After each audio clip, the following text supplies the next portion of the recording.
नमस्कार, स्वागत है आपका। मेरा नाम है विपिन बेबाक। मेरे साथ मेरे सहयोगी सादाब रिजवी। धन्यवाद साहब। वक्फ संशोधन कानून पर गुरुवार को सुप्रीम कोर्ट में दूसरे दिन करीब 1 घंटे तक सुनवाई हुई। कोर्ट ने केंद्र सरकार को जवाब दाखिल करने के लिए 7 दिन का वक्त दिया है। सरकार के जवाब के बाद याचिकाकर्ताओं को 5 दिन में जवाब देना होगा। अगली सुनवाई 5 मई को दोपहर 2 बजे होगी।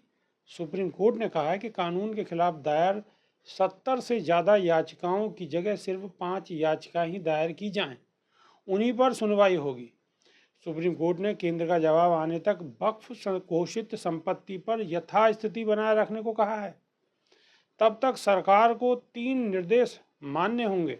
सुनवाई के दौरान केंद्र सरकार ने नए वक्फ एक्ट के प्रावधानों पर रोक लगाने के कोर्ट के प्रस्ताव का कड़ा विरोध किया है। सॉलिसिटर जनरल तुषार मेहता ने कहा है कि संसद से उचित विचार विमर्श के साथ पारित कानून पर सरकार का पक्ष सुने बिना रोक नहीं लगाई जानी चाहिए। कोर्ट में तुषार मेहता ने कहा कि सरकार और संसद के रूप में हम लोगों के प्रति जवाबदेह है।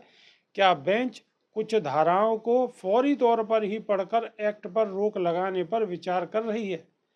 बेंच किसी वैधानिक प्रावधान पर रोक लगाने जा रही है तो ये दुर्लभ होगा। आपको कानून के इतिहास में जाना होगा।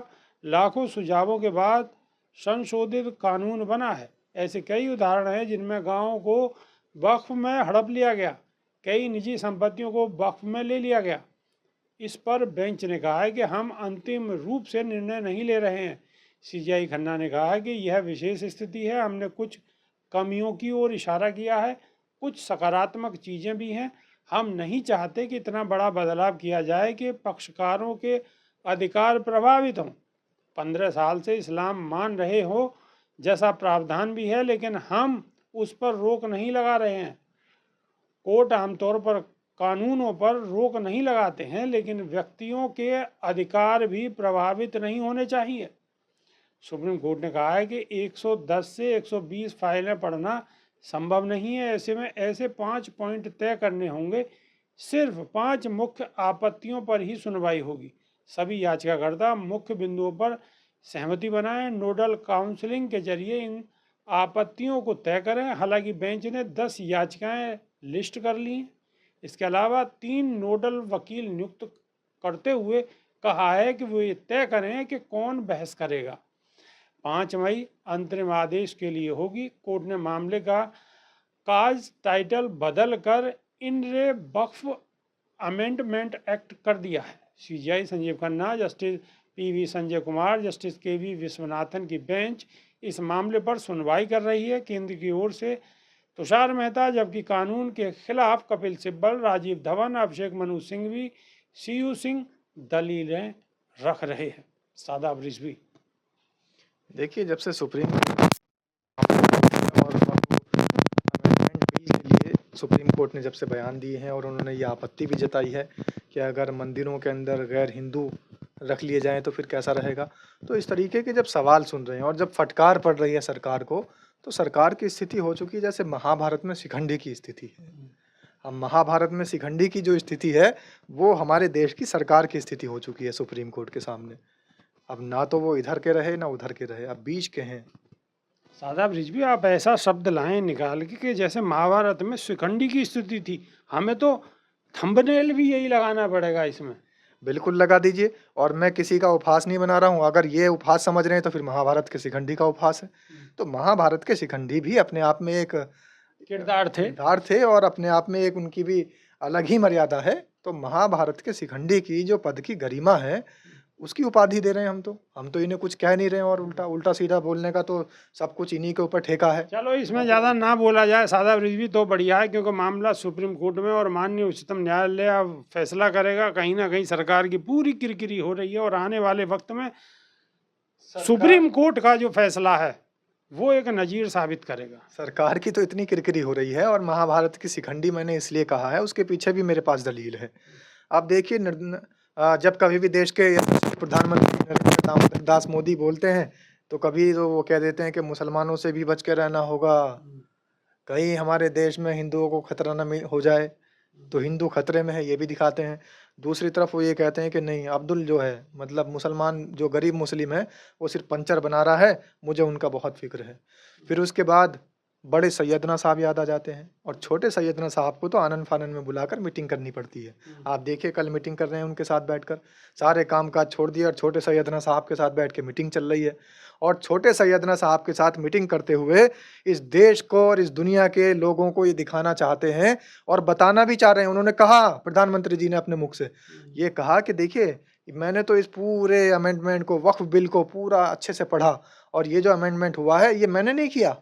ये तो 5 साल से बड़े सैयदना साहब जब थे उनसे लेकर और छोटे सैयदना साहब तक मैं इनसे ही मालूम करता चला रहा हूँ। इसका एक-एक वर्ड, एक-एक शब्द, इसके अंदर जितना भी अमेंडमेंट है, सारी की सारी जितने भी पेज हैं, वो सारे इन्हीं के दिए हुए हैं। इन्हीं लोगों से मैंने मशवरा करके, सलाह करके ये बिल कराया है, संशोधन। तो एक तरफ तो उन्होंने ये एक्सेप्ट कर लिया कि इन्होंने ही संशोधन कराया है।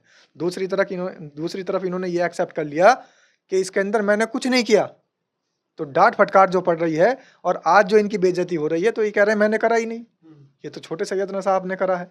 अब सबसे मेन चीज़ ये आती है कि जो बड़े सैयदना साहब हैं और छोटे सैयदना साहब हैं, उनकी संख्या कितने प्रतिशत में है इस देश के अंदर? एक बार ये भी दाऊदी बोहरा जो समाज हाँ, है। बिल्कुल, एक बार ज़रा खुल के ये भी बताएँ कि सैयदना साहब जो आप बोल रहे हैं, तो हमारे दर्शक नहीं समझ पाएँगे, तो थोड़ा उनको भी इस चीज़ का इससे अवगत करा दीजिए। देखिए, मोदी जी कहते हैं कि जब मैं छोटा था, बचपन से लेके और बड़े होने तक, अब प्रधानमंत्री बनने तक सैयदना साहब का बहुत ज़्यादा आदर-सम्मान करता चला रहा हूँ।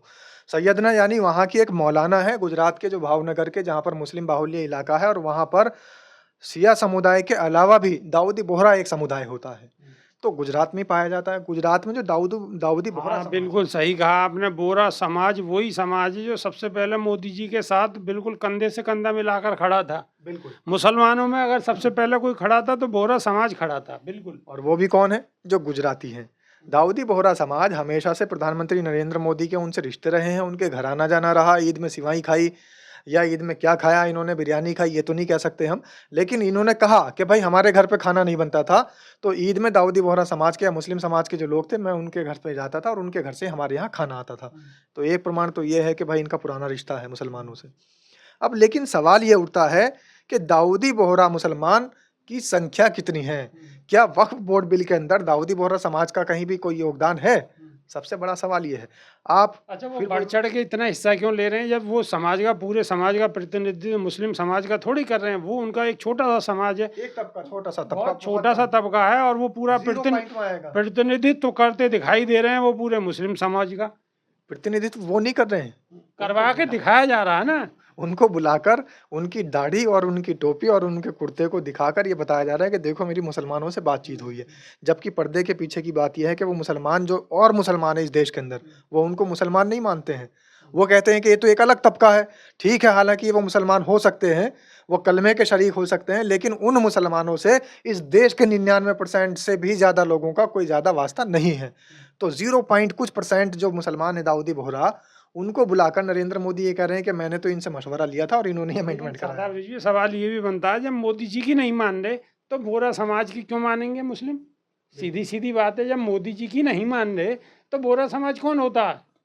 और सबसे बड़ी बात तो ये है कि देश के अंदर आपको ये देखना होगा कि जिसकी जितनी संख्या है, उन्हीं संख्या में से उनकी जो भागीदारी दी जाए। और जितने मुसलमान, अब मान लिया दाऊदी बोहरा समाज के मुसलमानों को बुला रहे हैं, तो आप दूसरा सुन्नी मुसलमानों को भी बुलाइए, शिया मुसलमानों को भी बुलाइए, अहमदिया मुसलमानों की और दाऊदी बोहरा मुसलमानों की सिर्फ बात कर रहे हैं, जो कि हमारे देश के अंदर 0 पॉइंट लगाकर % में है। सुन्नी मुसलमानों को बुला लें तो ज़्यादा बेहतर रहेगा। आप बुलाइए, बरेलवी मुसलमानों को बुलाइए, देवबंदी मुसलमानों को बुलाइए, सुन्नी मुसलमानों को बुलाइए, दारुल उलूम देवबंद आप पहुँचिए, दारुल उलूम आप जो है शाही पहुँचिए और बरेली पहुँचिए, तो दारुल इफ्ता, दारुल उलूम, जितने भी सभी जमात इस्लामी हिंद पहुँचिए, जमीयत उलेमा हिंद पहुँचिए, तमाम मुसलमान हैं। इन सबके जो जितने भी संगठन हैं, इनके एक-एक प्रतिनिधि को बुला लीजिए, लेकिन किसी को नहीं बुलाएँगे। सिर्फ़ किनको बुलाएँगे?